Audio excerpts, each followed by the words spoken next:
part of my day. Who'd have believed that you were part of the dream? Now it all seems like years away. You know I can't smile without you. I can't smile without you. I can't laugh, I can't sing. I'm finding it hard to do anything, and I feel sad when you're sad. I feel glad when you're glad. If you only knew what I'm going through, I just can't smile.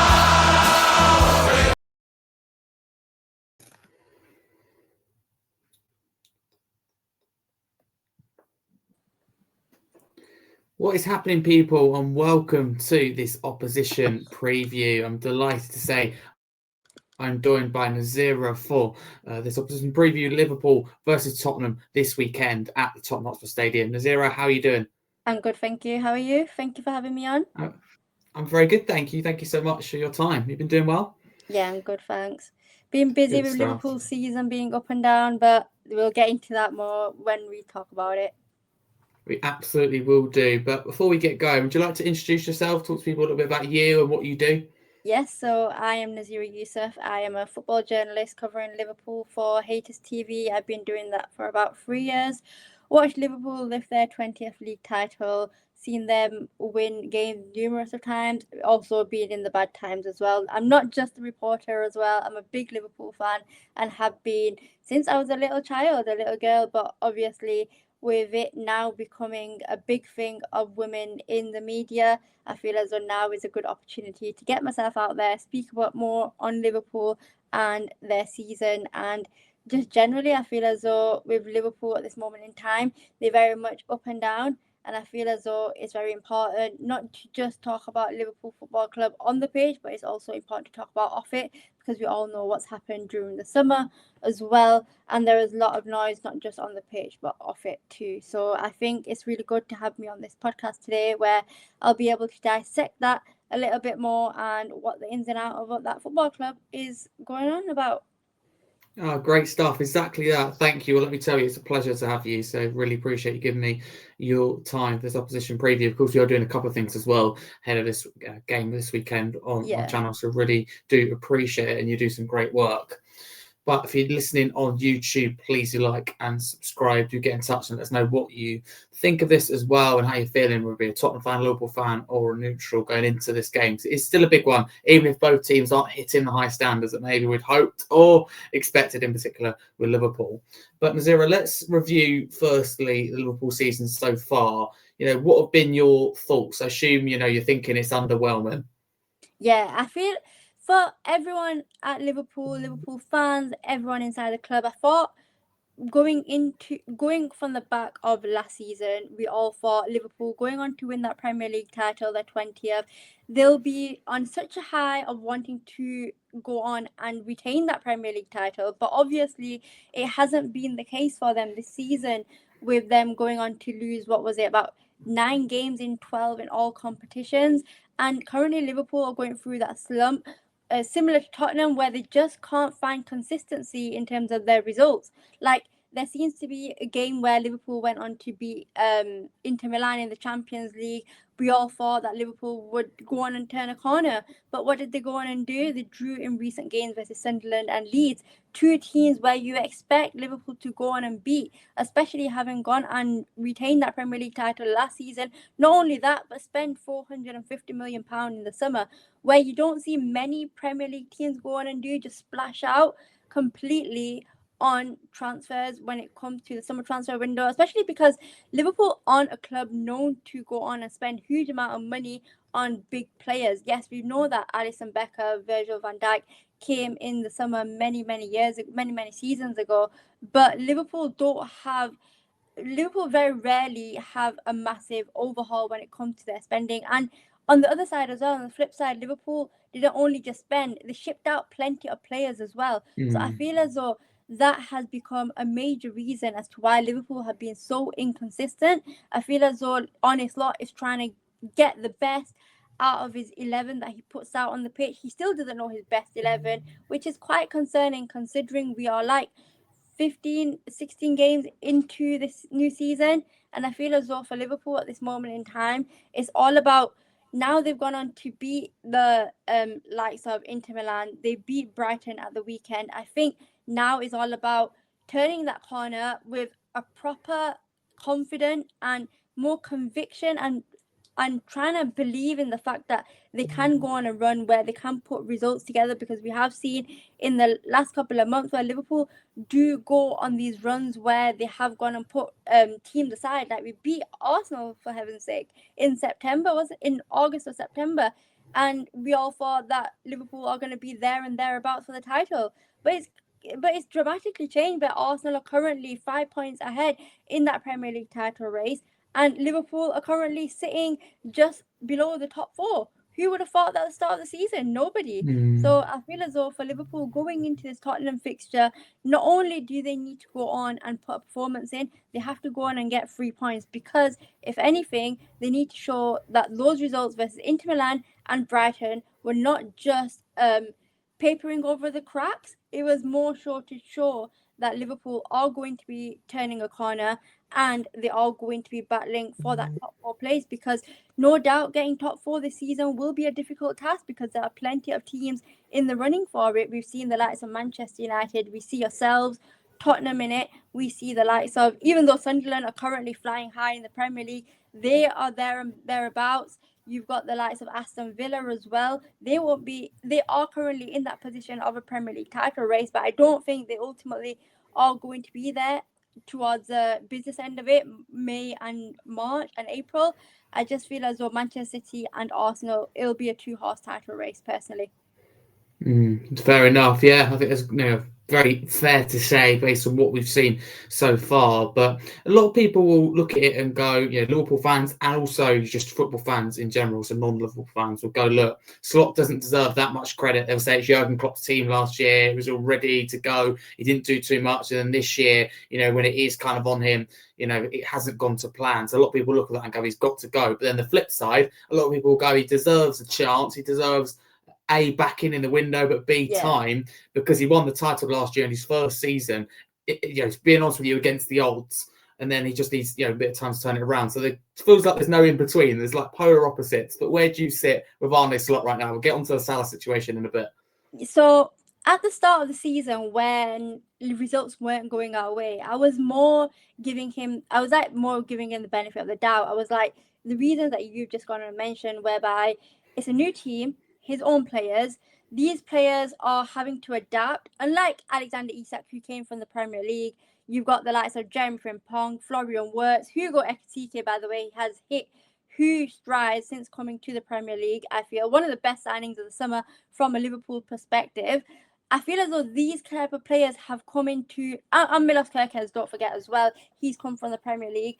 I feel as though, as an exception, Alexander Isak, Milos Kerkez, they know what to expect from the Premier League, the physicality, the tempo, and just coming up against really good, high-quality players. I'm not disregarding the Bundesliga or anything like that, but I feel as though the pace and the difference within the Premier League and the Bundesliga is completely different. And I feel as though for the likes of Florian Wirtz, he had a huge price tag on his back. He still does. He still hasn't had a goal or assist so far this season in the Premier League, even though he has played well in the Champions League, which I feel as though suits him a lot more because of the pace.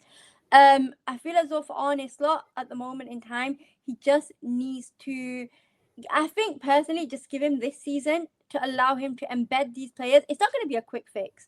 There are going to be bumps in the road. And that's been a case for a lot of managers in the Premier League when they've come. They've tried to change style. They've tried to bring in players that he feels fits in his philosophy, but it just hasn't worked out. But I feel as though for Arne Slot, because what he's gone on and done last season, going on to win that Premier League, and don't forget, he didn't sign anyone last season. Like you've just gone and said, it was Jurgen Klopp's team. So I feel as though for now, it's time to give Arne Slot that patience, because he gave you that 20th Premier League title at the end of the day. That's one of the biggest prizes you've got to go on and applaud him for, because it's a hard task going on to win the Premier League. And it's not an easy thing to do. Mikel Arteta has gone on to try. Look at Mikel Arteta, for example. He's been at Arsenal for 5 seasons. He's gone on to spend at least 500 million on players. He still hasn't gone on to win a trophy. Arne Slot, in his first season in English football, has gone and conquered that. He's accomplished it. So I feel as though for Liverpool and for the Liverpool owners, I think it's just time to bite your tongue, as they say, and just let it go with the flow, because no team is perfect and no team will gel in a click of a finger. So I feel as though for Arne Slot at this moment in time, it's not going to be perfect. And I just think he just needs a bit more time.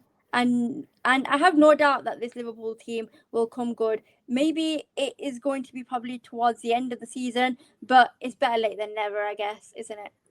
Exactly that. And before we get on to Spurs and the game, I've got to ask you, haven't I, about the Salah situation. Where do you sit right now? Who's to blame? It looks like maybe the conflict's calmed down a little bit, but Yeah, it won't put has. it past it starting up again. So I was there that evening when the whole outburst happened. I wasn't in that mix zone as such. I was in the press conference room, and when the news broke out that Salah had actually come out and done that massive interview, that outburst of frustration, I was like, wow, he does have to say something, doesn't he? Like when the chips are down, he really definitely does know how to raise the roof, doesn't he? And Mohamed Salah rarely comes out and speaks in the mix zone, and when he does, he definitely makes the headlines. Because we all know when he came out during that game versus Southampton, when he spoke about his contract, when he said that he was more out than in, it was a whole talking point throughout that. I remember it was a Monday as well, where it wasn't just a quiet Monday. It was literally the busiest week of being a Liverpool football reporter, where you're just writing headlines after headlines, and you're literally on podcast after podcast speaking about whether Salah was right or wrong to come out and speak about his contract discussion. Well, last week, it was the same thing, where I felt as though I was living in deja vu. And Mohamed Salah came out and he did go on and say that he wasn't happy and he feels as though he's been thrown under the bus. Well, from a personal point of view, with my professional hat on, I feel as though Mohamed Salah shouldn't have come out and said what he said. Because I feel as though for Liverpool, like I've just mentioned, the factors in the fact that Liverpool have had a turbulent summer and the results haven't been as much as Liverpool fans would have liked it to be, where they go on and challenge for that league title. Instead, they are battling for the top 4. And I feel as though for Mohamed Salah, he just should have just kept his mouth shut, in all honesty, because you've only just fueled the fire where you don't want it to be fueled, because obviously Liverpool are going through a turbulent time at the moment. And I don't think Mohamed Salah hasn't been in the best of form this season, which is the reason why I think he should have just kept his mouth shut, because no doubt Liverpool fans now were in that divide of whether they should stand with Arne Slot or should they be loyal to Mohamed Salah, because obviously Mohamed Salah has been there for about nearly 10 seasons now, whereas Arne Slot has only been there for about a year and a half now, I'd say. So, and obviously results are not going Liverpool's way. So obviously the tide and the hate and criticism will not be on Salah. It will be more towards Arne Slot. Like, why are you benching him? The reason as to why he's benched is because he's not putting in the performances, and it's because there's been a lot of discussion the fact that Arne Slot isn't showing the passion that Jurgen Klopp used to show on the touchline, like, you know, the heavy metal football, instructing players, etc., etc. Whereas Arne Slot is a very calm figure on that touchline. Yes, he does lose his rag from time to time, but we don't see it as much as Jurgen Klopp used to do it for Liverpool. And I feel as though for Arne Slot, that only questions and shows doubt over his Liverpool future. Why would you want to keep out the star man that helped you want to win that Premier League title last year? So it's it's a very interesting discussion, I'd say, and I doubt this will quieten down while Salah is at the AFCON. And I feel as though right now, what Arne Slot has gone on to say in his press conferences, such as this situation is currently resolved, but it will be revisited once he's back from the Africa Cup of Nations. And no doubt, once those discussions do start again, these conversations will resurface. Like, is Arne Slot the right man to lead Liverpool? Is he the right man to go on and be this manager of this football club if results obviously don't change. And the fact that obviously there are plenty of managers right now who are regarded as being a brilliant man manager, and Arne Slot has been questioned whether he is a brilliant man manager. And obviously with the Salah situation, that has also been questioned as well, because don't forget, Arne Slot hasn't done this once with Mohamed Salah. He's done it with numerous amount of players. With Federico Chiesa, he's done it with, where he's done it with the youngsters, whereby you'd think these youngsters would have opportunities in cup competitions, and they just haven't been had a look in, which is unfortunate, really, because Liverpool have some really talented youngsters coming through the ranks, but they just haven't had opportunities to go on and show it on the biggest of stages, such as, obviously it's not the biggest of stages when it comes to playing with the Carabao Cup and the FA Cup, but to these youngsters it definitely is. And I feel as though for Arne Slot, I think he just needs to steady the ship during this time while Mohamed Salah's at AFCON, get results, and then we'll see in the next 6 weeks or so where we stand in terms of the Salah and Arne Slot situation. But at this moment in time, I feel as though Slot was correct, and just because of the fact that Salah hasn't been in the best of form this season, players are allowed to be benched, and I do understand the reason as to why he was benched for 3 consecutive games, because a lot of fans have been asking for Mohamed Salah to be benched, but maybe not for 3 consecutive games. And then also you can argue that Liverpool fans have been saying that Arne Slot is too soft, he has favourites, and obviously you do have managers that tend to have these players where they favourite more than others, regardless of form. And Arne Slot has been criticised of that. He's criticised of not benching these players when they are not in the best of form. So it's really, for Arne Slot, it's damned if he doesn't, damn if he does. So Arne Slot really doesn't know where to go at this moment in time. But I feel as though with him going to AFCON right now, it gives that little bit of a breather to this situation. And then they'll be able to revisit it in the next couple of weeks, obviously. Hopefully he'll be able to do well at the AFCON, because no doubt that is the one thing that Mohamed Salah does want to go and win. That is the Africa Cup of Nations, because obviously he was very close back in, I think it was 2022 or 2020, when they were in the final versus Senegal. So I feel as though for Mohamed Salah, that's one target and one thing that he wants to achieve on his CV. But at this moment in time, for Arne Slot and for Mohamed Salah, I feel as though the break is good for now. Definitely, yeah, it's come at a good time. That's good, and things have calmed down a little. Lastly, on the situation, complete hypothetical, and sorry to do it to you, but if you had to choose like one to stay, so to keep, and one to kind of go between Slot and Salah, if I said to you now in January, one of them's booted out the door, the other stays at least for the rest of the season, if not a lot longer, what would you do? Oh my God, why have you done this to me? Okay, is this from a fan perspective, or am I doing it as a fan? As a fan. Do it as a fan. Okay. Is Salah obviously saying? Yeah. I can't believe I thought I had to think about that, but I don't know, like I have a soft spot for Arne Slot for what he's given to Liverpool, and as a Liverpool fan, because obviously I've been dreaming about that moment forever, seeing Liverpool going on to lift that title. But what Mohamed Salah's gone on and done, he ultimately went on and won us that title last season, didn't he? Single-handedly with the goals. And the accolades just prove it. He went on and won the Player of the Season. He went on and won the PFA Player of the Year award. He went on to win the Golden Boot. He even won the assists as well, the most assists in the Premier League. So, and not only has he gone and done that for one season, he's gone and done that consistently. I remember when he first came to the Premier League, when he accomplished so many things in his first season, a lot of people were saying, oh, Mohamed Salah's a 1-season wonder. Well, he's a 8-season wonder now, 9-season wonder. He's gone on to do some incredible things. So I would say Mohamed Salah stays and Arne Slot goes, as harsh as it sounds, but it has to happen now you're giving me a choice. Love it. Thank you so much. Do you still think Salah's got something to give, though? Because, of course, you can't question what he's done for Liverpool. He's been fantastic. 100%. But some would say that he's past his best. That's why I asked the question. I don't think he's past his best. I think he's been affected quite a bit with this Diego Jota situation, like many Liverpool players have. And it was quite interesting this weekend as well, where Jordan Henderson went on and celebrated the Brentford goal at the weekend. Yeah, and saw that. he did the celebration with the iconic controller, with the FIFA controller. And Mohamed Salah rarely posts anything on social media when it comes to football, or just when it doesn't come to his personal achievements. He rarely posts stuff.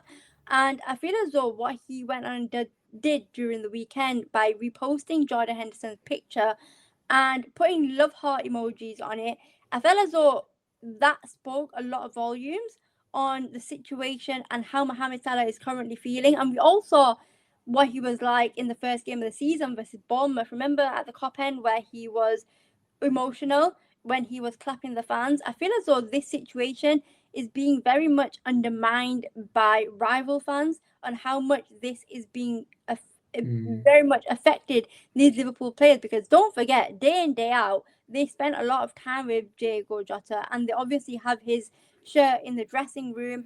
And there is so many factors as to why you can say that inconsistency in results is the reason why Mohamed Salah is not at his best. Yes, he may have lost a yard of pace, but even though he lost a yard of pace, not maybe this year, but last year as well, I feel as though that contributed to Mohamed Salah playing a very much different role under Arne Slot, where he wasn't asked to defend, he was asked to do a lot more attacking wise. That is why his numbers were what they were last year. So I don't think Mohamed Salah is finished. I think he has a lot more to offer to this Liverpool side, but at this moment in time, it's more of a collective thing. It's not more of an individual thing where you have to pinpoint it on Mohamed Salah alone. You have to look at it collectively, where a lot of players are underperforming at Liverpool. Yes, they haven't been at their best in terms of these new signings, but it's not the fact that these new signings have come in and underperformed as well. It's these current players who've been there for many, many seasons, such as Virgil van Dijk, who hasn't been at his best. You've got Ibrahim Konate, who's been under a lot of criticism this season and has been under fire by the likes of Jamie Carragher, by Gary Neville, by these football pundits, etc., who have gone on to say that these current Liverpool players who have been there for so many seasons, have underperformed in particular games. And it's true. It's not down to Mohamed Salah. It's down to these players as a collective, not just individuals. And if Mohamed Salah, and to be honest, if Mohamed Salah, as people are saying on this channel right now, saying that Mohamed Salah isn't at his best, then let's see in the next couple of weeks that Liverpool are at. Are these players going to be performing at the highest of standards when he's not there? Or will they be performing at the highest of levels when he isn't there? It remains to be seen. But it will definitely be interesting what happens, because no doubt when people are saying that Mohamed Salah is not at his best, who are they going to blame it on? These poor performances and poor results. What do you make, though, of Carragher's comments on Sky? What was it, a 7-9 minute rant that he went on? Yeah. I mean, he got a lot off his Absolutely. chest. Do you like to see that? Did he hit the nail on the head, or do you think, no, that's not appropriate? Absolutely. I thought some of the things that he was saying were, to a degree, I agreed on, such as his defensive work rate, etc. Because we all know when it comes to defensive work, he isn't at his 100% best. But when it came to helping out Trent on some occasions when he was in difficult positions, he does go in and help, but he isn't there for the full 90 minutes to go on and defend. He's there in little bits and parts where you can see him trying, but isn't as effective. And I feel as though for Arne Slot, what he went and did last year, and just gave him the responsibility of giving him that freedom of attacking and just scoring goals and assisting when possible, I feel as though that is when he's at his best. And in all honesty, what Carragher went on and said, it came to a point where it was just a personal attack. It was literally just a personal attack, because he didn't only start it that last week on Monday. He's been doing it. He's been jibing, probing. He's been trying to get a reaction out of him for the last couple of months. A couple of weeks ago, he went on and said that Mohamed Salah only comes out and does interviews when it isn't going right for him. Yes, it may not be. He may have been proven right in that aspect by coming out the week later and doing that interview. But in all honesty, Mohamed Salah isn't a person to really speak out in interviews. I just read as well, whereby on Jurgen Klopp, Arne Slot, and Virgil van Dijk have taken the responsibility to come out after every game and speak to the media, not just because they want to. It's not just because they have to. It's because they want to, because they are solely the manager and he is the captain. So if anyone needs to take responsibility, it's those two people when it comes to results. Thank you. And last, So I feel as though for Jamie Carragher, I think it was just more of a personal attack rather than going for Mohamed Salah. I just feel as though it's just wrong in all elements of that conversation and that rant. And obviously, after that, before that Inter Milan game where he came out and said that, oh, I want Liverpool to win tonight because Mohamed Salah isn't involved, something along those lines. And I just lost it. I had to tweet him back and I was like, this guy is just so self-obsessive. Like, it can't go on like this. You know that meme, Mick McCarthy, it can't go on like this. But Jamie Carragher is definitely not resting on his laurels, is he? He is going out for Mohamed Salah. Makes good viewing, I'll tell you that. I mean, some of it, of course, will be, as you all know, strategical, will be tactical. Let's just say, if we link it to football, I think plan is another way of putting it. They allowed in that time. So it was a personal attack. I think he makes a lot of good points, but there's no two ways about it. It was just about Salah. It was just what Carragher had to say. And I mean, I've never seen it. Like, if you watch Sky Sports now, or, say there's a game, I mean, there is Carabao Cup action, for example. Soon we are recording, of course, Wednesday night. But like, if you listen there, you don't have someone that talks for 9 minutes. You just don't see that. They get 30, 60 seconds most. But I promise you, we'll get to the game. But one more thing I think it's really, really important to highlight, because you mentioned there about Diego Jota's passing. I think this is something that cannot be ignored. A lot of people go, oh no, discussing this again or using this as an excuse again. I don't think that's fair, because, I think if you put yourself in that situation of lost someone close to you, whether you're friends with him or teammates with him, in particular for a long time, it's bad as well if you just meet him. You said it's important, but in terms of problems and reasons, I suppose, that justify why you've struggled this year, how high does it place? Is it right up there as one of the number one or one of the top reasons why the Liverpool team has looked disjointed this year? I would say so. One of the many reasons, I would say it's a top reason, 100%, because it is very unheard of, in recent years anyways, where a footballer who is still actively playing, and don't forget, he was a very young player as well. I think he was 29 or 28, and that isn't old age, is it, to pass away, really? And it was in the summer as well, so don't forget. And these players, a couple of months ago, they were partying in Dubai. They were on a boat after they'd gone on and secured that 20th Premier League title. So they'd gone out and made memories with Diego Jota, thinking that we will continue these celebrations and continue making memories during this campaign, etc. And we've got so much to look forward to, and he's going to be continuing to score goals for us. He'll be our main striker, because there was a lot of questions about Darwin Núñez's future, and he looked to be the sole striker. And obviously, Liverpool were going to be going in for Alexander Isak as well. There were a lot of things about that. So really, that changed Liverpool's transfer strategy in a way as well, that had an influence, because ultimately Liverpool had to go on and buy 2 strikers. Alexander Isak was probably already coming in, but maybe not so late in the window, but definitely was going to come in. And I feel as though Liverpool just had to, they had to shift their whole transfer strategy, their whole mentality when it comes to this season. And it's just been a really, really hard thing to shift, because obviously the pre-season was disrupted as well, don't forget, where they had to cancel a couple of games in between, and they also had to cancel their pre-season training first day as well, when they had to come in July. So they've had a up and down season, and I feel as though Diego Jota's death is one of the main factors as to why they've had a really inconsistent season, in my opinion. Thank you for that. I appreciate your honesty as well. That's something very important. But on to the game, and of course, Liverpool go up against my club Spurs. What do you think? We'll go on to this season of Spurs, but what do you think generally as Tottenham as a club and their supporters? Is it a case of, don't really care about them, or how do you view them in terms of, I know with top six clubs, generally speaking, don't get on that well, but how do you feel about them? I'll tell you something. One thing I would like from Tottenham is to be Arsenal home and away every single season, please. Oh, we happily do that. I'd love that. Yeah, because I do not want them to win that Premier League title. I don't think many rival fans want Arsenal to go on and win that Premier League title, No, they don't. Have you spoken to quite a lot of rival fans that want Arsenal to win the title? I think only one of about, good, no joke, 100, 200 people I spoke to already this season of fans of different clubs, mainly inside the Premier League. So, no one seems to be keen on Arsenal winning it.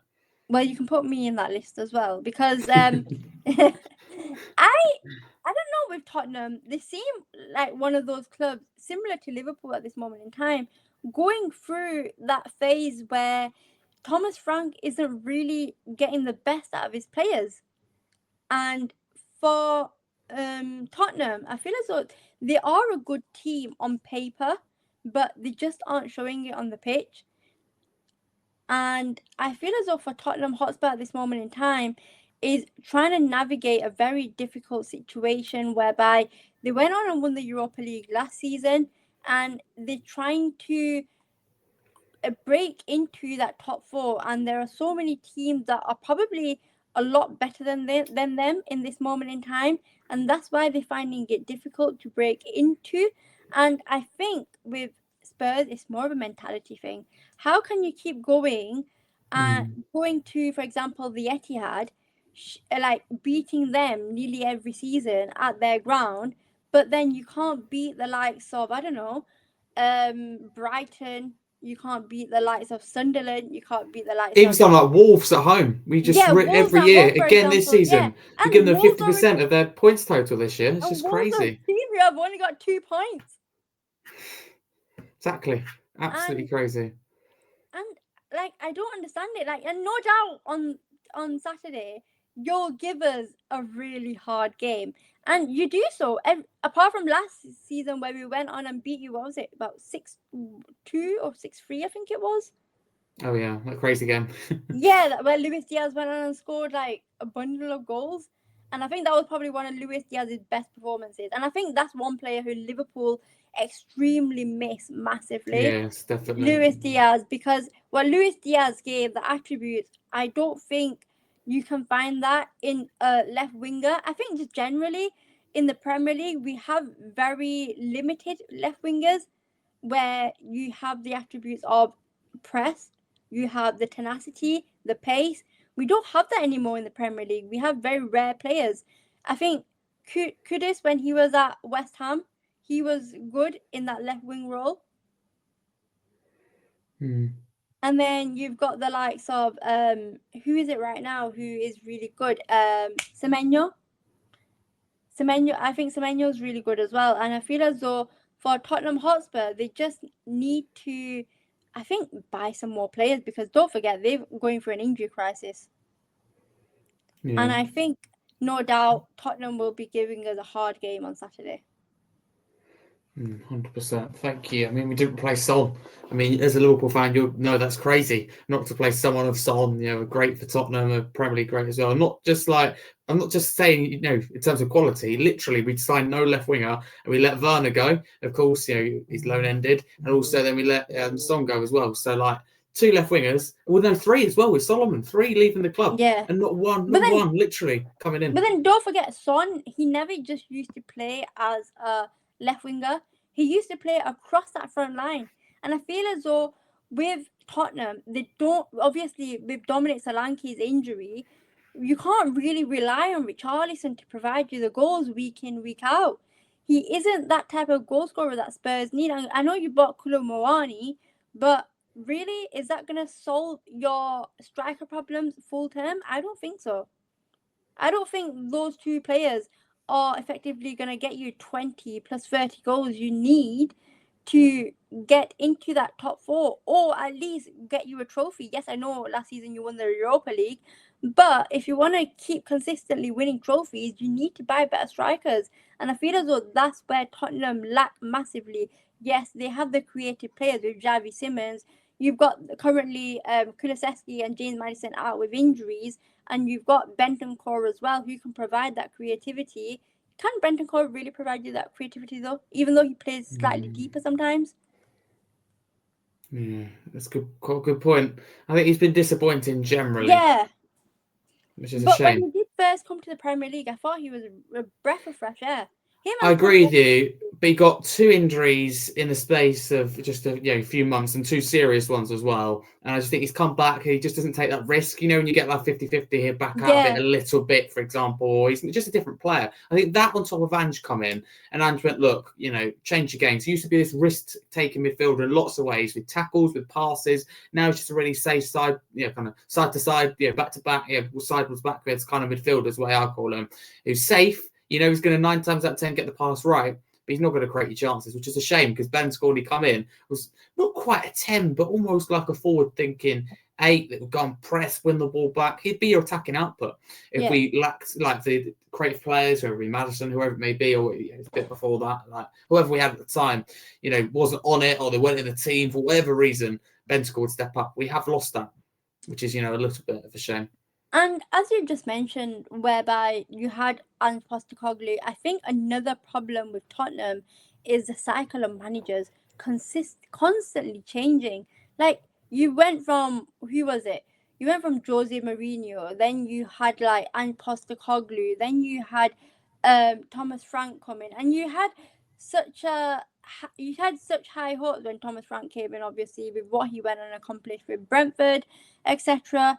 And you had this expectation whereby the brand of football is completely going to change, and it just hasn't worked out, has it?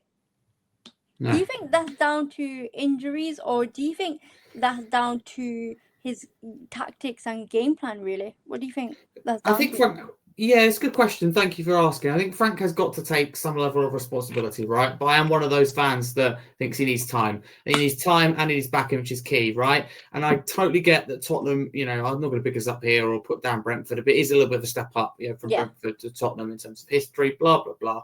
But the point is, I think it's too easy, or it's too easy to just go, look, the simple thing for the club is to sack Frank and to move on and go again. We do it so many times. But if we're being honest with you, right, we played you in the 2019 Champions League final. The sensible thing in my eyes would have been to go stronger in the window, go bigger. You don't need not asking for 8, 9, 10 players or even 200 million to be spent, but a little bit of backing to push on, not 0 signings, for example. I'd want us to push on. But in the end, Pochettino went 3 or 4 months after that Champions League final. That, for me, if you just say that and you think about it, that's absolutely crazy. We've done the wrong thing. When you got when you played Real Madrid and lost in that Champions League final the year before, you just got stronger in the window and as a team. So many things improved. You're physically, like, your team was stronger. It's just everything about it was better. Whereas we didn't go anywhere. If anything, we went backwards, which is just completely wrong. And we sacked Poch. And anyway, to put it lightly, I think the sackings and appointings of managers have just been one of the biggest reasons, if not the biggest reason why we struggled. So, and I know that doesn't mean that Frank's necessarily the right guy. That's what a lot of people turn around and say, what have you seen so far? No, I totally agree. I think that's, what to say to them, it's a really good point. But he's only been here since, August. He hasn't been here very long at all. I think, in my view, give him definitely the January window, and it would even allow him to get the likes of Maddison and Kulusevski back, which realistically, in terms of match fit, could be the last kind of, with Kulusevski maybe the last. Yeah, roll the dice. Yeah, I think it could be right at the end of the season as well. So it will be a long while. And I get there has to be what I call an emergency button. And that Tottenham's pressed far too often. Honestly, so often. But it has to be there. If we're lurking like somewhere not in the Forest are, they're doing Forest have turned a corner. They're not the example, but where they are in the league is the example with 17th place. We end up somewhere like there, like last season, and the plug has to be pulled. I get that. But for me, Frank's the manager and Nazira to bring the fans and the players together. There's a divide at the moment at Tottenham. It has been for some time, but it got worse this year. Vicario's mistake against Fulham, he's then booed the next couple of touches after. I was inside the stadium. I don't like to hear that. There's a clear divide. That's just an example of it. Fans letting out their frustration. It's more than just that moment. he's that guy to change that, to bring people together. He'd done it at Brentford. He'd done it, over in different countries. He managed the Danish league over in Denmark. He's brought the club together, left them in a good place. He's literally known in Denmark as a guy that brought that club together, which is, if you think about it, that's what Tottenham want. Is he the right guy that represents the motto of the club? To dare us to do, to take risks? I'm not quite sure. But I also think we've been really defensive because of some of the players who got out, and I hate using injuries as an excuse, but I think one of the big ones is Maddison. I think he was, of course, expected to be here this season and got injured in pre-season. I'm interested to hear your thoughts, because not a lot of people say it, and maybe it's just me that sees it and I'm wrong, but I just look at Maddison and go, I think that could have been, and still could be, don't get me wrong, what Frank had with Damsgaard at Brentford. I just think they're so similar players. It's hard to really describe. The way they play football is similar. I think it was a reason Frank's looked at that and gone, oh, Tottenham conceded so many goals last year, never kept a clean sheet. Priority was defence. You've got nothing in attack. So in the end, it's all defend. And then because the attack's not good, it puts pressure on the defence. In the end, it caves in. That's how I feel. So I feel as though for as you just outlined right now, and the question before you asked me about Arne Slot and whether he should be given time, I think those factors are very much the same to Thomas Frank, where I feel as though with what he brought to Liverpool last year in bringing everyone together, such as those celebrations, winning the title, winning so many games, and literally only losing like really low amount of games last season, whereas this season we've gone on to lose like 9 out of 12, like I went on and said earlier, in all competitions. And I just feel as though Arne Slot is the right man and should be the right man to lead Liverpool out of this slump and should be given a lot more time. But in terms of Tottenham, going on to the question you just asked me about Maddison, I really like Maddison as a player. Not only do I like him as a player, I like him as a person as well. Yeah. And I feel as though those type of characters you need in a dressing room. We've got that with the likes of Andy Robertson. He is a character in the dressing room. And in times like this, when you're going through a negative time, not just on the pitch but also off it, I feel as though these type of characters help lift the mood, change the momentum in ways whereby if you're going through a happy time at the club, your performances completely change. And that's when I feel as though the likes of James Maddison would be a lot more effective, regardless of when he comes back. I feel as though James Maddison needs to be in that Tottenham team because, yes, there are a lot of questions of whether he can do it against the big sides. I think he can, but the worry is whether he can stay fit in these games against the top teams, because we all know what he can bring when he's on top form. He's got a wonder of a right foot, hasn't he, when it comes to those free kicks? Yeah, he definitely has. No, I think you're right. Thank you for that, and really appreciate the initial question as well. Thank you. Before we get on to Saturday's game in particular, as well as discussing both clubs that we have so far, this may get you thinking. What one player would you take at Liverpool from Tottenham and why? So it has to be one, it can't be zero, but it can't also be any more. Who would it be in this current Liverpool team that kind of maybe fits in there?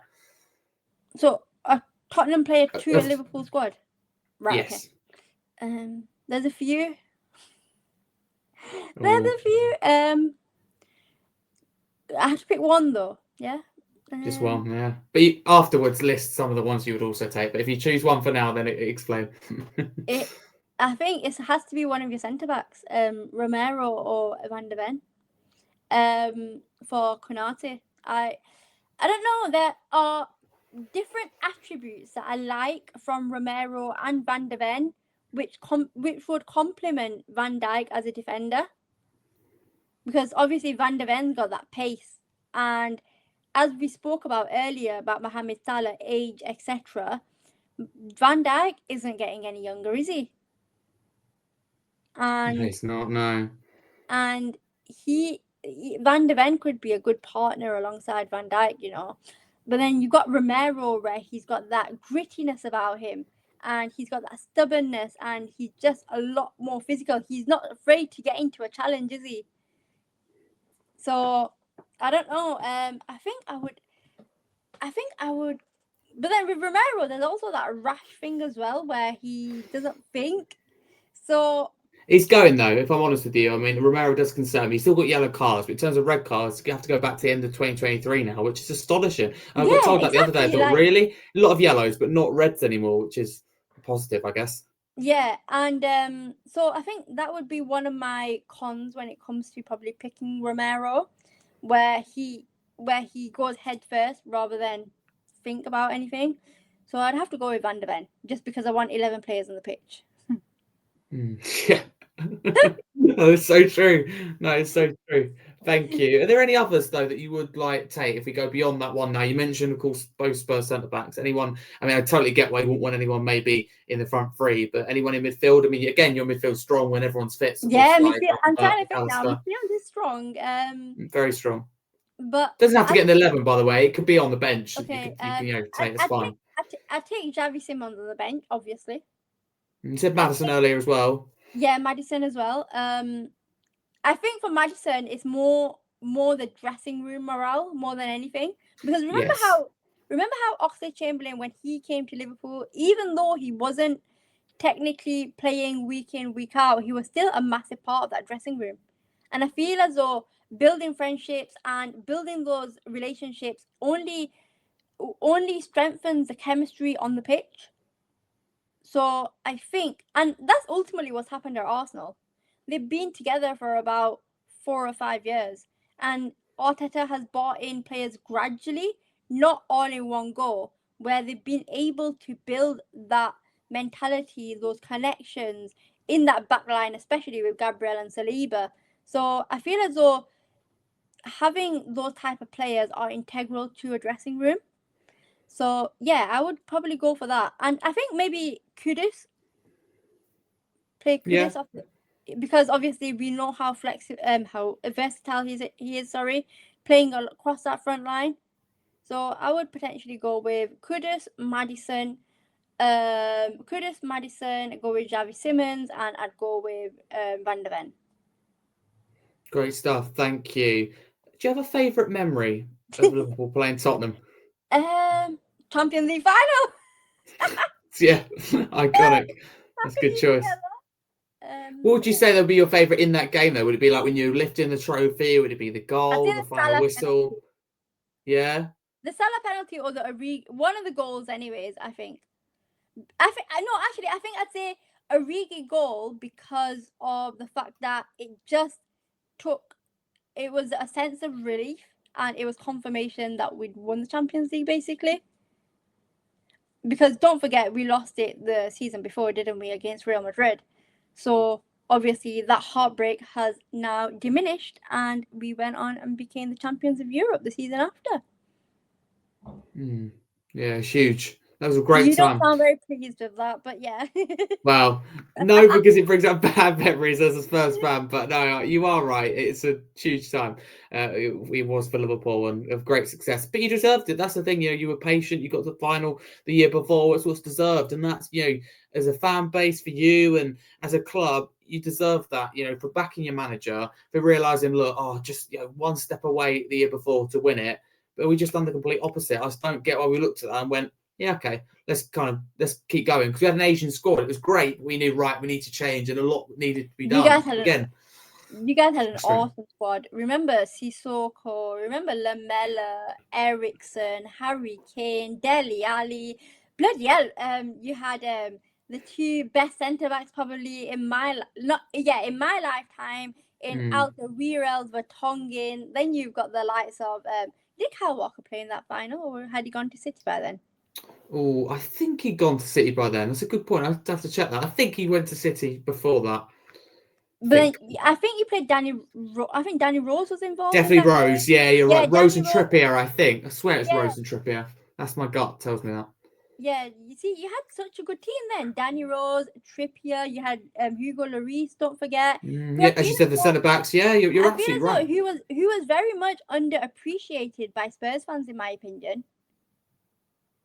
I don't know about you. Obviously, you being a Spurs fan, but what was the consensus around Hugo Lloris at the time? Because he seems quite like I just said about characters in the dressing room. He seems like a very quiet player.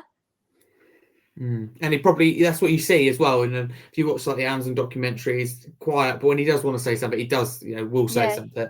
But no, you're right. And I think the frustration was, more about goalkeepers in general being captain with Lloris. And I think now we look back and he was a little bit underappreciated. I think when you have a player that's been there the time that Lloris was, when things start to go wrong and you concede lots of goals, it's very easy to go, oh, this Deadwood, he's been here so many years. And when he makes a mistake, and especially if younger players in the team as well, but trust you, we've got younger players that are better. I think it's easy. It's like I was saying with now, it's easy to criticise Frank rather than be like, okay, what are upstairs doing, to support him? Nothing. They're just saying these things that are not helpful. So I think it's sometimes they've realised it's a comfort zone for fans, and it's very easy to blast this player, blast that player. Like we often don't see new players, don't get that stick. It's right they don't. It's right they get time. But just because a player's been here, like using Tottenham as example, Brandon Johnson, just because he's been here a year or two, doesn't mean that all of a sudden there should be a lot more hate on him. It's good that you're patient at the start, but also so there has to be that patience there as fans. And I think you've got to realise that people are entitled to mistakes. Overall, Lloris, was a huge part of us getting to that Champions League final, along with that whole team, that whole squad. He was huge, and he was a great captain and a great servant. I think if you look back now times moved on. Spurs fans will feel, I don't want to speak on behalf of the fan base, but I think they feel positively. Because at the time, people are like, oh, for God's sake, concede 3 goals in this game, it's his fault. But yeah, you're right, underappreciated is a good way of putting it. I agree. So, I just feel as though Tottenham had a really good side back then. And obviously, don't forget, under Pochettino, they were actually going for that league title. Remember that game at Stamford Bridge versus Chelsea when Eden Hazard scored that goal? I think they were competing with Leicester for the league title that season. And that Eden Hazard goal, I don't know, I have never celebrated a rival goal as much as I did that day when Eden Hazard put the ball in the back of the net. Because at that time, I wasn't much going into that journalism avenue, but I feel as though that may have sparked it, because it was a brilliant story, like how Leicester City went on and won that league title, because they were bookies' favourite to get relegated, and they were very much on the edge of being relegated the season before, and going on to win a league title in the season where all the odds are against you. I think they were 5,000 to 1 or something to go on and win the league title, if I'm correct. But what they went on and did was absolutely brilliant, Leicester, but very unlucky for Spurs. And I just feel as though they just in general, Spurs as a team, who they had and the manager they had, were very unlucky not to go on and win anything under the reign of Pochettino, because I feel as though Pochettino was probably and is probably your best manager that you've gone on to have. I agree with that. I think you're absolutely spot on. Thank you so much for that. Let's get on to Sunday then. Oh, Saturday rather. Sorry. Yeah, we've spoken about a lot of good stuff there. A lot of good stuff. Yeah, been a long one. But thank you, as I said earlier, for your time. But how do you feel about Saturday's game as a Liverpool fan? Are you confident? I am not confident, because Spurs do tend to give us a very hard game, regardless of the form that they are in. Don't forget that own goal that Joe Matip went on and scored last minute. Remember, it wasn't last year, the season before that, I think it was. Oh, the own goal. 2020, was it 23 or 24? It was under Ange. So, yeah, it was under Ange, wasn't it? 23, 24, I he think, says. yeah. Yes. Yeah, it was 23, 24. And crazy game. Yeah, I think that game just epitomizes what Liverpool and Tottenham are all about, because don't forget, not only do they give us games at your ground, but they also give us hard games at Anfield as well. Remember a couple of seasons ago as well, where Harry Kane had that controversial penalty where he had to take it twice. Yeah. Was that Anfield? Yeah, it was at Anfield. Yeah. There have been games where it has been against Spurs, where Liverpool have gone into the game as favourites, and Tottenham have completely given us a game and a half. And I remember that one when Yarmouth strike, wasn't it, again at Anfield? That sticks with me. Yeah, I can still, as you just said it, I can picture it in my mind. Literally, I can picture it as it belter. It was a belter goal. I think was that in the Premier League? I think that was the same game as Harry Kane, you know. Yeah, is it 2-2? Was it 2-2? Yeah. I think it was, you That's know. it. It was in that game. Yeah, It absolutely. was You're in that right. game from what I can remember because it was a Yes, Saturday night game. It was a Saturday night game. That's it. Yeah, It was under the Saturday night lights at game. the Cop. Yeah, Anfield. Yeah. And literally, when Liverpool and Spurs play, anything crazy happens. Like, genuinely, Mohamed Salah, remember when he went on and scored that crazy goal where he jinked 2 Spurs defenders and went on to look as though he got on and won it? No, he had gone on and won it, sorry. And it was an own goal by one of your players where we went on and won it and made it 2-1.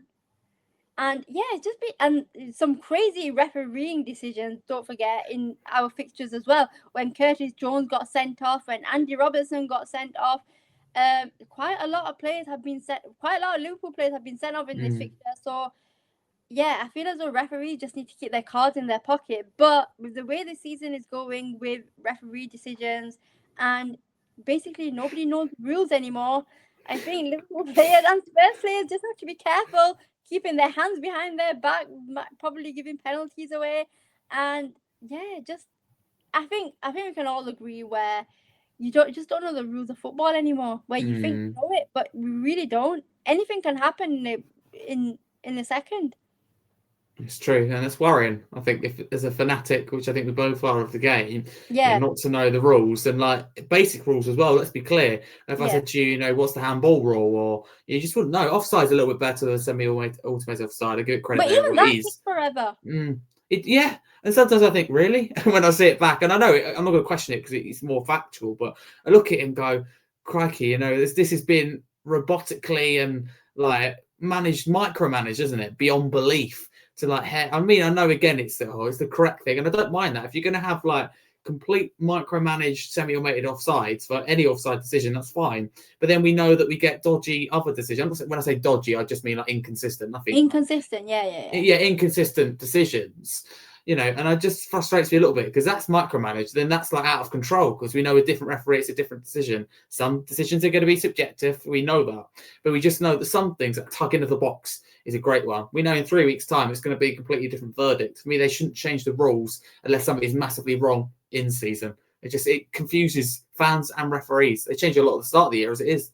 But it's not even that though as well. Like if it goes against your team, the week after is going to happen to another team, and that decision will be in favor of that team that literally got fouled for it. For example, the Andy Robertson one versus Manchester City, where he had to duck his head, but yet the goal was ruled out because of the fact that he was interfering with it and he was offside apparently.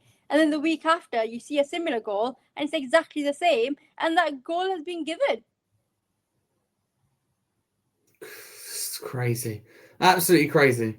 So I have no doubt that this game on Saturday night will be one of them where there will be inconsistent decisions, in my opinion. And I think that Tottenham Hotspur, regardless of form, will give us a really hard game because don't forget, there's only about, I think, 4 points separating us and you guys. And both managers need to go on and win it. They need Thomas Frank for different reasons, really. I think for Thomas Frank, it's more to silence the doubters, to show that I can take this team forward and to prove a point that his players are capable of beating these top European sides. Yes, I know Spurs are a European side, but at this moment in time, they aren't really showing it, are they? No, not at all. And for Liverpool, it's all about being consistent. Obviously, they are 5 games unbeaten. They can go into this game, and if they do go on and beat Spurs on Saturday, then it'll be 6 unbeaten. And obviously, that will mean that their push for the top 4 places strengthens just that little bit more, and literally, ultimately shows that Liverpool have gone and turned the corner, and it's not just papering over the cracks. So for different reasons, these two managers need to go on and get 3 points. I don't know who will be better off. I think Spurs, in terms of the noise and Thomas Frank, it'll ease the pressure a little bit off him. Yeah, I think you're right. If I'm honest with you, though, I think it's bigger Well, this is difficult. I think Yeah, Frank's exactly. future is very difficult, isn't it? I think Frank's future is more in jeopardy. I think he's more at risk at the moment, believe it or not, at Frank and Slot. I think he's the more at risk. But I think if you win, it means greater, if that makes sense. In terms of, I think if you win now, people look at it and go, Liverpool turns the corner a bit. They got back on track. They're Yeah, no longer that's what I'm trying derailed. to say. Like, Move on. I think it's yeah. huge. Whereas for Frank, I think it's great. But people go, yeah, but the last game we lost 3-0 to Forest. You know, probably going to lose the next one. I think you don't get it wrong. It's silence the doubters for now. But I still think there'll be a little bit of pressure. I think Frank's safe at least until the new year, but beyond that, it's really, you know, it's down to him, it's down to the team, it's down to us as fans to get behind him. But it's different. It's funny, isn't it? Because I'm saying basically here that I think it like matters most for someone's job, you know, but at the same time, it's just completely different. Now you know where I'm coming from. When I'm trying to balance like my view on Tottenham and Liverpool, because they are literally in the same position. One's more under pressure, but it means more to the other if they win. That's the thing. It makes sense, yeah. And on the flip side, when it comes to the Premier League table, if Tottenham win, it means that they're only 1 point behind us. And crazy. It's crazy what one game of football can do to your side's confidence, the fans' mentality. Not only that as well, it can literally, it can determine, not really it can, basically this game would determine who is more under pressure and who isn't really. And for you, if you win, by the way, of course, other results, we forget about them a minute, you'd go into the top 4 with a win. Above Chelsea, above Palace, and above Manchester United as well. And they're a team who only play 1 game a week. And they should really be in that top 4 conversation. But they're not. Just to give people an idea, from 4th to 14th, there's only 10 points in it. Just, you know, make it clear how close it is. And that's why we are so mind-boggled. Exactly, 4th to 9th. If we go from 4th to 9th, so that's Chelsea down to Everton, there's 4 points in it. That's great. Everton were in 4 points, the top 4. Chelsea then 4 points of 9th. Really, if you look at it, and teams like Palace, United, Liverpool, Sunderland in between, it's just so tight. It's all like, in terms of above each other, it's all like there's no more than a point or two. It's all a point or 2, until we get to 3rd and 4th, where Villa are on 33, Chelsea on 28. The 5-point gap. That's the biggest gap, I think. 2 points at the top. And then, of course, Wolves and Burnley is a big one. West Ham and Leeds is 3 points now. It's so tight everywhere, isn't it, in the league? We're saying it's all tight, right, in the Premier League table. But then we've got managers who are under pressure, which is mental. Exactly. It's just a lot of things don't make sense, do they, in football? I'll tell you that. No sense at all. But Nazira, what would be... It's just crazy. What would be your Liverpool lineup if you were on Slot? If my theory actually happened and you did bin Slot and you were in charge, put your lineup across. I think this podcast, you've just been like hammering me and wanting Slot to get sacked. Not at all. I actually think he should get more time, but hey, you've got to cover all the bases. I've already said he should get more time. He deserves it. So my predicted 11. Tell you what, we'll do both. Do your what you would do first. If you were Liverpool manager. Yeah, your lineup. It could be any formation, any lineup within reason. Okay, so I will go with what he's gone with so far. So I would go with a 4-4. I think he's gone with a 4-4-2 recently, with 4 midfielders. So he's gone with that recently. So I would go with that, and so I will put Alisson in goal. Do you want me to give a reason as to why Alisson should? But yeah, absolutely. Yeah. Right. Okay. So I'm gonna put Alisson in goal. Obviously, him being the number 1 as usual, and he's the best goalkeeper in the world. I can't really say much more than that. And then you've got the back 4 at right back. I'm gonna go with Conor Bradley. Obviously, he was suspended for the game versus Brighton, and personally, I feel as though he is probably one of the best right backs at Liverpool at this moment in time. Obviously, with Jeremy Frimpong, he hasn't really hit the height, and he's currently going through those injuries with his hamstring. And Joe Gomez, he is a bit of an injury case as well, where he got injured in the last game versus Brighton. So I am going to put Conor Bradley in. And then at left back on the opposite flank, I really like Andy Robertson. But I feel as though on a Slot will choose Milos Kerkez. But personally, as you're telling me to choose from my perspective, I would go with Andy Robertson, just because of the fact that he's played a lot more in these high classic games, and no doubt this will be one of them games where Spurs' attacking players, wide players, will want to get a lot more in behind Liverpool and exploit their weakness. And Liverpool's weakness has been defensively, where we have been a lot more exposed in defence than in recent seasons. So I am going to go with Andy Robertson. And then my two centre-backs, I am going to go with our only two available ones, which are Virgil van Dijk and Ibrahim Konate. And then my midfield, I will go with my four midfielders. I'm going to go with I'm going to go with Ryan Gravenberch. And then alongside Ryan Gravenberch, I am then going to go with Alexis McAllister. And then alongside Alexis McAllister, I am then going to go with Dominic Szoboszlai has to be in it for me. Player of the season for Liverpool so far. Definitely. And I don't know, it's a toss-up between Florian Wirtz and Curtis Jones. I think what I would go with, I don't know if to pick it on current form as well. It's completely up to you. If you were a Liverpool manager. Yeah, I know. It's really hard. For how hard it is to be a football manager. Exactly. Get the taste for it. I think I'm going to go with Curtis Jones on this one. Just because. Okay. Yeah, I think I'm going to go with the fact that he has improved this season and he has shown the ability where Liverpool have lacked in terms of he has those traits where a lot of people rate him for, such as ball carrying. He has the strength, whereas Florian Wirtz is currently lacking, especially with the physical side of it. And I feel as though this will be a lot more physical. And it'll be a lot more high intensity for Florian Wirtz to play a full game in.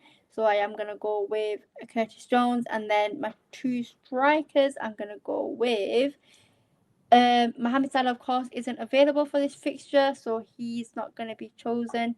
Is that correct? Yeah. And so I am going to go with Alexander Isak. And I am then going to go with Hugo Ekitike, who is in the form of his life at the moment. Great stuff. So player, of course. Yes, no, he's doing really well. Florian Wirtz off the bench then? I mean, it's a bold call, but probably, I think, the right one, looking at it from an outside point of view. Yeah, 100%. Yeah. 100%. Yeah, it makes sense. What do you think that Slot will go with compared to that? What are the differences between your team and what do you think Slot will go with? I think he'll start Wirtz. Yeah, no, absolutely. He probably will. He's going to start Wirtz and then he'll start Kerkez. So I think Slot will go with this. I think Slot will go with Alisson in goal. He'll go with the back four that I've chosen, apart from one change being Milos Kerkez for Andy Robertson. So he'll swap that. And then I think the midfield he'll go with is a title-winning midfield I think he'll go with a title-winning midfield with Gravenberch, Szoboszlai, McAllister. And then off the right wing, that's a big question now, right winger. Who will he play in that position with Mohamed Salah's absence? I think what he'll go with, because obviously we don't have Cody Gakpo available either due to injury. So I think what he could potentially go with is Florian Wirtz. I think Florian Wirtz would play off the left, maybe. And then you've got, I don't even know who comes in at right wing, Actually what he can do is he can go with Florian Wirtz as a right winger, put Ekitike as the left winger and play Isak down the middle. That's probably the best he could go with. Okay. Thank you very much. Yeah. It's crazy to think though that Liverpool have gone on to spend so much money, yet we are depleted as well. It's funny, isn't it? Money spent. I think AFCON's some of it, isn't it? Not a lot of it, but some of it. Yeah. Okay. Thank you very much. What would your lineup be? Or are we going to discuss that? Oh, great question. Are you keeping that under wraps? Oh, say what, we do that. If we don't know, we are doing a separate combined 11 videos. If you listen to this, please do check that out. But we will go into the predicted and preferable. I did actually, thank goodness, write it down for my own match preview. I don't, but I did write it down. So that's going to save me from scrabbling around finding out what my team would be. That's a really good question, though, you asked. So should I give you my lineup first or predicted lineup? Both. Bring me our predicted lineup. So I think Frank will go with, of course, Vicario and goal. There is some outside noise to drop him and go with Kinski, but I don't see this as the type of game. I'd rather it be trialled in something like the FA Cup and base it off that. I don't think it's the right thing to do, personally. Spencer, I'll tell you what, I'll read out my team. I'll talk you through it and why. Yeah. Spence, right back. Davis, left back. This will surprise some people. Romero and Van der Ven at the back. Bergvall, Bentancur, Paulinho. Then Kudus, Moani, and Simmons. I repeat, front three of Kudus, Moani, and Simmons. Bergvall, Bentancur, and Paulinho in midfield. 3 Bs? No, not quite 2 Bs. Then Spence, Romero, Van der Ven, and Davis, and Vicario. So thinking, like I said, with Vicario, I think there's no doubt there. I mean, no doubt that he'll stick with Vicario. He's been very vocal and he's supported about that, and I do support that. Big surprise will be Davis coming in there. I just think a doggy's out injured, right? And Porro is struggling defensively. No doubt about it. And Spence, I think, is better on that right-hand side. He's starting to stop us going forward on the left-hand side. So I'm not saying it would be the right thing to do to bring Davis in, but I can see him doing that because he brought him off in the other game. And he talks about stability. And I think right now Frank needs experience. He actually said we need experience. And that's what you hear behind the scenes as well. Davis has that experience. So I think he'll come into the side again. Don't necessarily think it's right, but I think that's what will happen. Centre backs, we no doubt about. There's a possibility, of course, that Danso comes in and Van der Ven plays left back. I deem that unlikely, but not impossible. I think Spence will go with at right back. Porro plays so many games, so it's bold for me to say I think Frank will drop him or rest him. I don't always believe in dropping. Not play him is a better way of putting it, but I think Frank will just try. So it's not working. We lose 3-0 to Forest. Could have easily lost 6-0, no joke. You know, they've gone through 3 managers this year, and, 17th, we thought would have been us the way we played against them. That's the concerning thing, no joke about it. So I think that's why he'll opt for change. I think Bergvall could bring him a little bit of flair, a little bit of creativity as like a more forward-thinking player. But I think he'll go with quite a defensive midfield because Bergvall, Bentancur, and Paulinho, who's going to play the 10, for example, I think he'll ditch that whole idea. Bentancur, I think he's a little bit more, I don't know, he has a little bit more about him than Paulinho. He's a little bit quicker than Paulinho. I don't think he's necessarily better. I'm not saying that. Paulinho is a great tackler, don't get me wrong, but Bentancur's a little bit quicker, a little bit more mobile is the way of putting it. Bergvall, for me, I think Frank will look to him and go, look, we need something from you. I think it starts Simmons in that left, but he'll drift into midfield and create an overload in that midfield. I think that'll be Frank's thinking. I think Frank will drop Richarlison after his performance as well against Forest. Again, it's probably quite bold. I think he'll try Moani up top and Kudus on the right. So really there's, just not necessarily looking and counting 100% here, but I think 3 or 4 changes from the Forest game. I can't see it being any less. It's not the case if we just lose 3-0 to Forest, but we're dominating, they take their chances. It's nothing like that. It's the fact that we were outplayed and really battered. That's the really worrying thing. And there's nothing against Forest at all, but you'd hope we'd be finishing above them this year. But you just see that and you think, wow, that looks a little bit more than a bad day at the office. A very, very bad day. So that would be what I predict. So on to what I would start then, which is, I think it's similar. I think it's too far apart. So Vicario and goal, I said there, no doubt about it. I would start Spence at right back, and I will say drop Porro for this game. I will drop him because he hasn't been good defensively. I do like him overall, but a bit like Kirk is really, it hasn't been great defensively, if I'm being honest, but what they're capable of going forward. But I don't want to take that risk with Liverpool's attacking players. I know they're without some like Salah with AFCON. So I'd start Spence at right back, Van der Ven at left back, Romero and Danso as the centre-backs. I'd go with Bergvall, Bentancur and Xavi Simmons in midfield. I'd go with Odegaard, Kudus and Moani up top. So what changes would I make then? I'd bring in Kevin Danso and I'd bring in Odegaard. I believe that's the only 2 changes, but I'd move Xavi into that 10, where he has been starting. I just think Frank will mix it up and start at left wing, because it didn't work against Forest. So it's all a case of moving Xavi's position, bringing Odegaard in instead of Paulinho. I just think it'll be a bit bolder. Have a go at midfield for me is a little bit more exciting. When you say Bergvall, Simmons, they're attacking. Bentancur's a little bit more attacking than Paulinho. It's all about taking a risk, for exactly. So that's what I think, be bold and, have a go. That's the thing. We keep being scared when we play opponents. So I want to be brave, want to be bold. That's my thinking behind it. You got anything to maybe question me on or to say about predicted or my team? That's another thing where I feel as though Thomas Frank really doesn't get the credit he deserves, in terms of the fact that he is brave and he is bold enough to drop players when necessary, and supporters just don't really appreciate that, I think. Yeah, I think it'd be fair to say. No, I think you're Because right.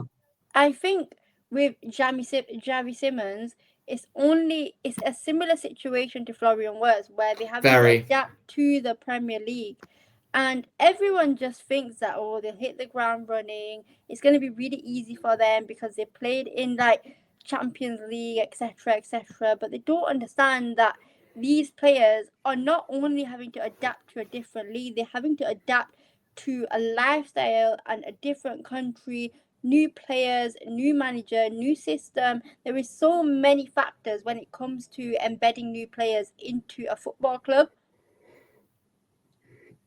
It's true. So It just takes time. I think for Xavi Simmons and Florian Wirtz, it is a big game for them personally. Because I think if you want to go out and make a statement now and to show the manager why you paid the big money for me, I think these are the type of games where you show them what you're capable of. Yes, I've just said that it takes time for them, but let's be honest, like, it's now what? Nearly December? Nearly the end of December, sorry. And we haven't really seen them fully unleashed. Yes, Javi Simmons has gone on to score, was it 2 goals now? Or 3? 1 or 2, I think. I want to say 1, but it might be 2. You might be right. You could be right across all competitions. Yeah, so he may have already stamped his mark already, but you guys want to see more from him, don't you? As much as we've same as Florian Wirtz, we want to see more of him. But it's all about the manager showing that trust, that patience, and the fans as well showing that trust and patience, which I think is really, really important. Very key. That's what it's all about. Yeah, and I think this game, no doubt, will be one of those games where these players need to step up now and show that they're capable of performing for their team when needed. Thank you so much for that. And on this game, can I get your score prediction, hand on heart, and who you think's going to score as well, if anyone? That's a bit tricky. My score prediction, I'm going with a 2-2 draw. Oh, I'm going with okay. a 2-2 draw. Yeah. Who's going to score the goals? Sitting on the fence for this one. Ekitike with 1, and I think. Who do I think? I think Wirtz will score. I think Florian Wirtz will break his Premier League duck and he'll score. Yeah. Okay. Yeah, I'm gonna go with that. What do you reckon for Tottenham? Who's getting the goals? I mean, this is difficult to say. Yeah, difficult to say. I think Kudus will get it, and I think I'm gonna go with maybe Paulinia. Okay, he's chipped in with a couple. Yeah, he has chipped in with a couple, and I really like him as a player. Genuinely, Thank you. I really. Yeah, I do. Yeah. I think he has had very unfair criticism this season, because I think a lot of Tottenham fans, because of that celebration that he went on and did a couple of games ago where he took his top off. That was Wolves though. Wolves have got 2 points, and I was happy at the time. But if you look back at it and go, he took his top off, like we'd won the league, and we scored to make it 1-1 at home to Wolves. But you're right, you shouldn't get criticised for that. Like, in terms of, it shouldn't be held against him now. Yeah, exactly. Like, he scored a goal for your team to go on and win the game. Like, come on. Like, little stuff like that. Like, why are you not abusing, but criticising a player for scoring a goal? That's ultimately won your team the game. I don't get it. And then when they don't celebrate or when they don't show any emotion, you criticise them as well for showing that the goal didn't mean anything to them. Crazy. Yeah, it really is. Absolutely bonkers. But yeah, so I think Kudus and Paulinia will score for you guys. Thank you. If I said to you now, Nazira, take a Are you draw putting and me move into on. another difficult situation? I am. I've got loads planned. Don't worry. I'm only picking out a select few. I always do plan these. But would you take a draw if I said to you right now, a point, move on, think about the next game? Would you accept or decline it? No. You would decline? Yeah. Definitely. Because I think Tottenham are there for the taking. Agree. As a Tottenham fan, I totally agree. Genuinely, I think Totally. they're there for the taking. Yeah, Because you're right. they haven't performed to the heights that we all thought they would have this season, especially with Thomas Frank coming in and the style of play he brings, etc.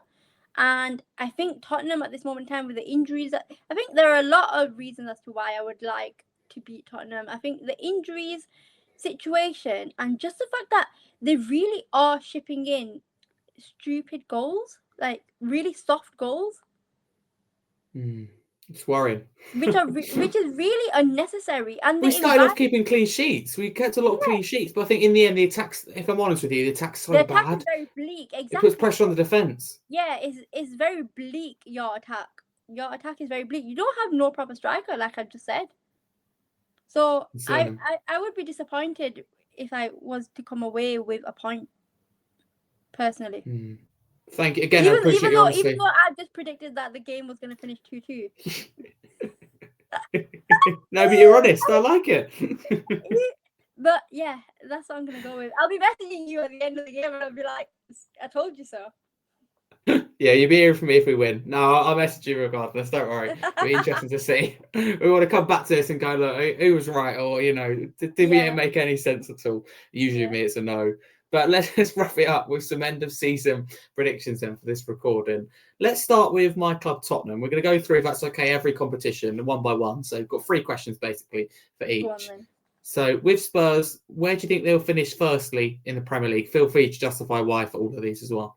They currently sit in 4th right now, don't they? Who, Tottenham? I mean, not 4th, sorry. 11th, don't they? Sorry. Yeah, I wish you're in 4th. Yeah, we are 11th. You're right. I'm actually looking at my battery percentage on my laptop, and I'm like, yeah, I need to charge it. But yeah, they currently sit in 11th, don't they? So I would. It depends how far they get actually in the FA Cup as well. You got to think about that. There's a trophy up for grabs for Tottenham. So that's another thing that you need to think about, and also Champions League as well. So okay. So how will Thomas Frank utilize his squad? Will he be more focused on Tottenham finishing in the top 4, or seeing where they finish in the Champions League, or will they want to go in the FA Cup, go on an FA Cup run? What would you like? FA Cup, or would you like a top 4 finish? It's difficult. The club keeps saying it's so difficult. Yeah, I know. I put you in difficult positions. You have every right to throw it right back in any way possible. Absolutely fine with me, I guess. But no, I think that my aim's different from the club. The club is made it all about, I don't necessarily know why. Well, I do in the long term, not the short term, about competing in all, they say all 4 fronts. It's not anymore. They can have that. It's only 3 fronts because we're out of course, the Carabao Cup. So their aim is about that. They'd be really happy if we finished 6th in the Premier League, got to the quarterfinal of the Champions League. That interests them. I'd much rather us do what we've done in the end. I do believe this last season and prioritise one amongst the others. I think Ange does tell sometimes some fibs, and there's a little bit, where with the fairies was anyway at times, last season for Tottenham. But I do genuinely think that, and of course, some of it would have been it went wrong first. But I think come the end, the league was forgotten about completely. Yeah. And I understand why. I don't like to down anything. Or down tools. I hate that idea. But at the same time, if it means we win the Europa League and end our trophy drought, first trophy of my lifetime, I think it's absolutely worth it. I'd rather us go all out for the FA Cup because it is winnable if we do. But at the same time, if we went, right, we're going all out for the Champions League and we're going to try and get to the quarterfinal, that's fine. I think the idea of juggling all your eggs in your basket is great. And we should be able to do that, Nazira, as a top kind of 6th club. But the reality is we haven't done enough in the window to do so. With this current team. With this current team and current squad, I only believe, hand on heart, we can juggle 1 competition, which is a shame. It's a real shame. So I think because of the situation we find ourselves in, we should be prioritising 1 competition. I think you make your mind up whether it's the FA Cup or Champions League. Depends if you want to win something or get far in it. As a fan perspective, I want us to prioritise the FA Cup and win it. But from a club point of view, for money, for the aim, for whatever reason, and for loads of reasons as well, I think it will be the Champions League. That's the thing. But I'd also say it doesn't get you back in it next year if you just get to the quarterfinal or anything like that. And like Van der Ven spoke to Gary Neville for the overlap and said that the aim for Tottenham is top 4. That's quite bold to say that. You don't have to give up your aim, do you? I'd be bold if someone like a Chelsea player said the aim's top 4, and they have a lot bigger chance of doing it than Tottenham. So to hear that was interesting. I expected Van der Ven to say that the aim is definitely European places and to try and compete for something. If he said that, I would understand it. But to say the aim's top 4, it's not even saying Champions League places, which could be 5th, for example. It's quite a bold thing to say, but that's how I feel. That's why I wanted to ask the question more for myself to answer, more for you to answer than myself, because obviously you're a Tottenham fan, and I'd like to know where you guys as supporters want to finish, prioritise, etc. But personally, from an outsider's point of view, I feel as though for Spurs, finishing around 5th or 6th would be reasonable. Because if you do go on that cup run, and you do go on and like win it, then I think that could be a successful season, because obviously you prioritized the Europa League, didn't you? And you won that, and you were fairly happy with that, weren't you? So what's to say another trophy wouldn't satisfy you guys, and ultimately a European place? I think that would be a pretty good season considering the squad issues that you guys have got going on this season so far. So what position will you go with in the end, though, that you think actually Spurs will finish? I'd go with, I think I'll go with 6th. 6th, okay. Yeah. What about in the Champions League? Yeah. I think that's a relatively fair position for you guys to finish. Yeah? Yeah. And how does Are you going to ask me where Liverpool are going to finish? I'm going to get to that. I'm going to do Spurs for the other 2 competitions first. Spurs in the Champions League? Spurs in the Champions League? Depends who you get in the round of 16. Yeah, of course. Do you think we can get to the round of 16? Who's your next 2 games? Dortmund and I should know. Oh, I want to say Copenhagen. Let me just double check that for you. I don't tell you incorrectly. It's definitely Dortmund in the next one, because I know without Van der Ven, yeah, that's right. It's Dortmund at home, and then shit would appear. Can't find it when I need it. Yeah, it's definitely Dortmund. Unless you play someone before Dortmund, that's what it may look like actually. It's only showing Dortmund. Oh, I'm trying Frankfurt away. We play Copenhagen. My bad. Dortmund's at home. Frankfurt away. It's not easy stuff. And we sit right now, just to give you a bit of context as well. I mean, you all know roughly, but Liverpool are 9th, as you know, in the Champions League. We'll get to them in a second. Tottenham are 11th, and we're a point away and looking good on goal difference as well from the top 6. It's doable, but don't know if it will happen. What do you think? Spurs will qualify. I think what they've gone and ensured this season in the Champions League has been good in terms of beating teams at home, and I think the home record in the Champions League has been fairly good. Obviously, Liverpool lost versus PSV at Anfield, which was a very rare thing to go on and do in the Champions League for them. So I think relatively for Spurs, I think they'll get far, probably maybe the quarters, and they'll get through to the round of 16, no doubt. And I think they'll just get knocked out on the quarterfinal stage. Great stuff, thank you. And lastly, with Spurs, we move on to your Liverpool. Spurs in the FA Cup. What do you reckon in the end? Who do I want? Who will go further, or who do you want to win it? I can ask you that in the end when we get to Liverpool. But where do you think Spurs will get to in terms of the FA Cup? How far do you think it'll reach? I know a lot is difficult because we don't know who's playing who. So I was going to say the draw's not been made yet or anything. Yeah, so difficult. It's very hard to predict. Yeah. I don't know. I think you've done well in the last couple of seasons, like getting past the 5th round, etc. So I think same as well, where you'll probably get like a Chelsea or a Man City in the quarters, and you'll just get knocked out. That's a horrible thought, but yeah, you're probably right. I want to go further than that, but you're probably absolutely right. But hey ho, what about Liverpool then? Start with the Premier League. They'll finish 4th. Okay. Do you explain why? They'll click into gear at one point. They have to. You think? Would you be happy with that? They have to. Would I be happy with that? Of course, yeah. At the end of the day, I know, mean, sorry to be difficult, but you walked the title last year but and you had that's a what I'm big saying, window and then fall off like that. But if you think about it, I know it's better than what you got now. I do get that. exactly, it's better than what we've got now.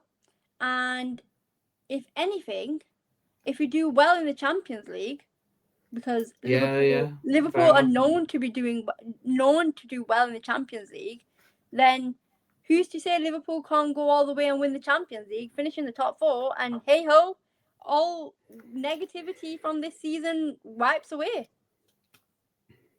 It's true. Okay, no, I appreciate that. Thank you. What do you reckon then with the Champions League? You mentioned that Liverpool have a chance. What do you reckon again? How far will you get in the end? Yeah, Liverpool have a chance, but as we all know, Liverpool finished top of the table last season in the Champions League, ended up getting PSG, and I don't know what happened to PSG, where they were on the brink of getting knocked out, and they absolutely blitzed teams left, right, and centre last season in the knockout stages. So I don't know. It all depends who Liverpool go on and get in the round of 16. But if Liverpool do go on and get a relatively easy opponent, we can say, then I think Liverpool can make it to the semi-final. Maybe just narrowly miss out on that final. Personally, I think they'll make it to the semi-final and narrowly miss out. Okay. Again, thank Because you for being honest. there are so many strong teams in this season Champions League. There really are. So many. Yeah, that's so true. FA Cup then. FA Cup. I don't think Liverpool will get to the final. I think they will get knocked out of the I think they'll get knocked out early. So I'm gonna go like 5th round maybe. Okay, thank you very much. Because Arne Slot and Liverpool, Arne Slot really isn't really a big fan of these cup competitions, as you've seen in recent he's seasons. been clear, hasn't he? Yeah, so I don't think he's going to prioritise the FA Cup as high as he does the Champions League and finishing in the top 4 in the Prem. So I'm going to go with that as well. And considering it's in like January as well, and you've got the final in like May, I think, for the FA Cup. So I think personally we won't get far in the FA Cup. I agree with that. Thank you. Have you got anything to say? I've got plug your show social in just a minute, but anything to say before we wrap up? To do with this game?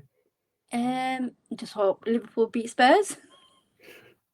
I don't. I'll be honest with you. You've been honest with me, I'll be honest with you. But honestly, Nazira, it's been a real pleasure, and I mean that talking to you. It's been really good. I hope you've enjoyed it as much as I have. Really enjoyed it.